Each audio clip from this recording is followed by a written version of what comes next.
Senator from Tennessee.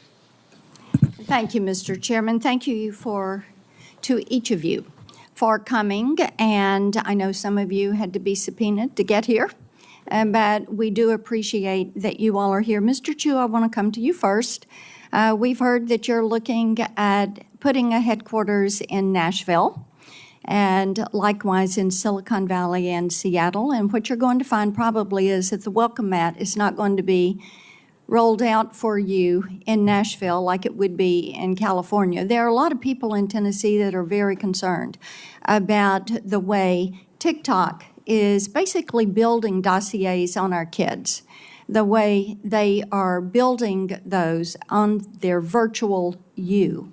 And also that information is held in China, in Beijing, as you responded to Senator Blumenthal and I last year in reference to that question. And we also know that a major music label yesterday said they were pulling all of their content off your site because of your issues on payment, on artificial intelligence, and because of the negative impact on our kids' mental health.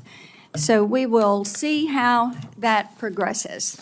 Mr. Zuckerberg, I want to come to you.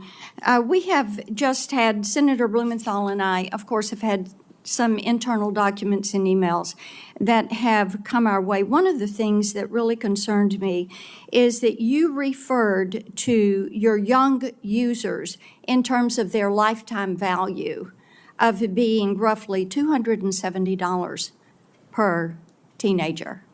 And each of you should be looking at these kids.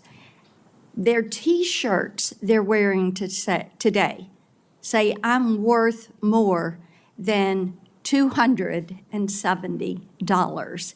We've got some standing up in those T-shirts. Now,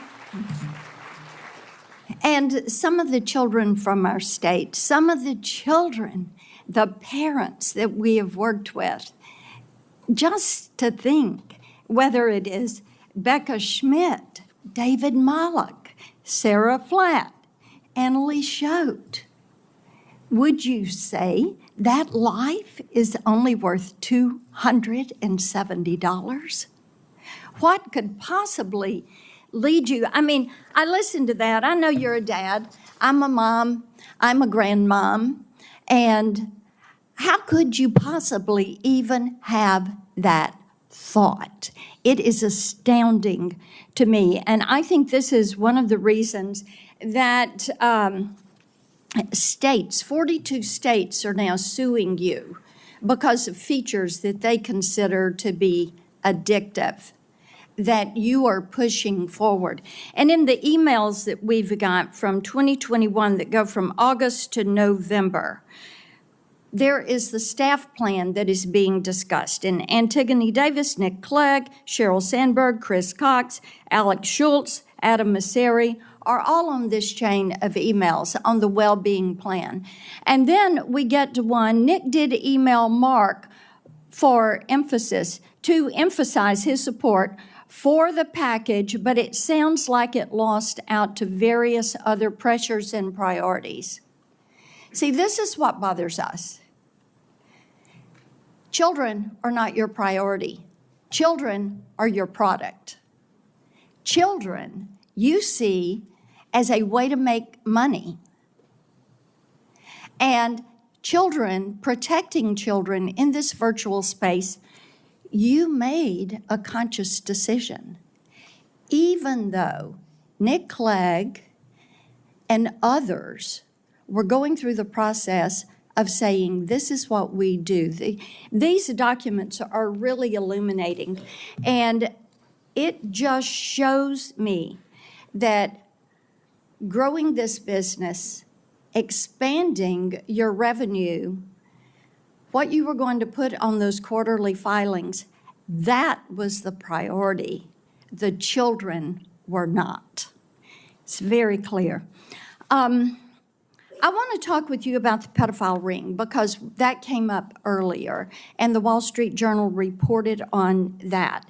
And one of the things that we found out was after that became evident, then you didn't take that content down, and it was content that showed that teens were for sale and were offering themselves to older men, and you didn't take it down because it didn't violate your community standards.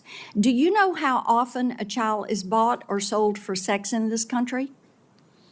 Every 2 minutes. Every 2 minutes, a child is bought or sold for sex. That's not my stat. That is a TBI stat.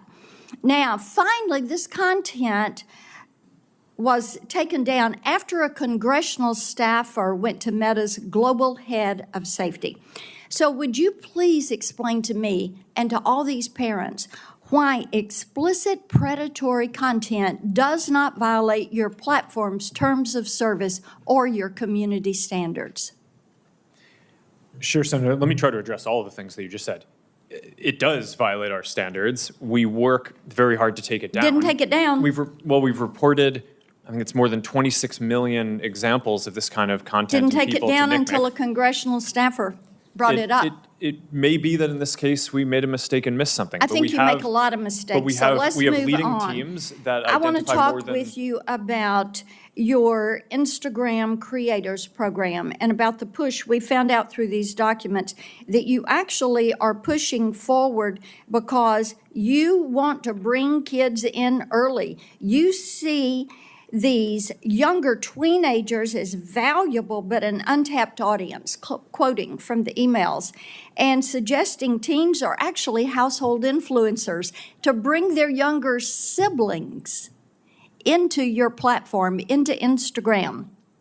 Now, how can you ensure that Instagram creators, your product, your program, does not facilitate illegal activities when you fail to remove content pertaining to the sale of minors?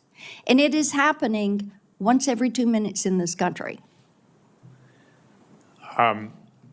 Senator, our tools for identifying that kind of content are industry leading. That doesn't mean we're perfect. There are definitely issues that we have, but we continue to invest a ton in it. Yes, there are a lot that is slipping through. It appears that you're trying to be the premier sex trafficking Of course site not, Senator. in this country. Senator, that's ridiculous. No, it Senator, is not ridiculous. Of You course want we to don't turn want around this. and We tell don't want these this people content that, on our platforms, and why don't you take it down? We do take it We down. are here discussing. We do more need work to you take it all down to than- work than- with than- us. than- No, you're not.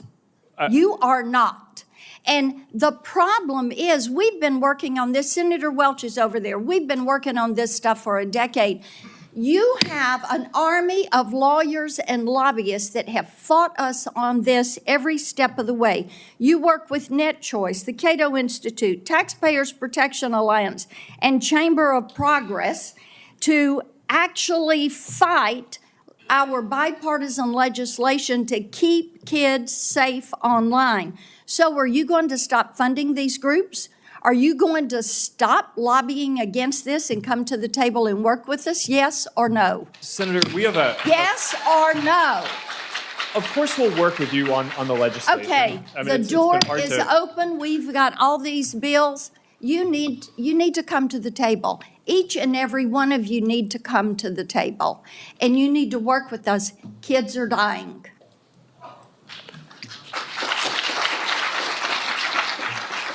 Senator Welch? I want to thank my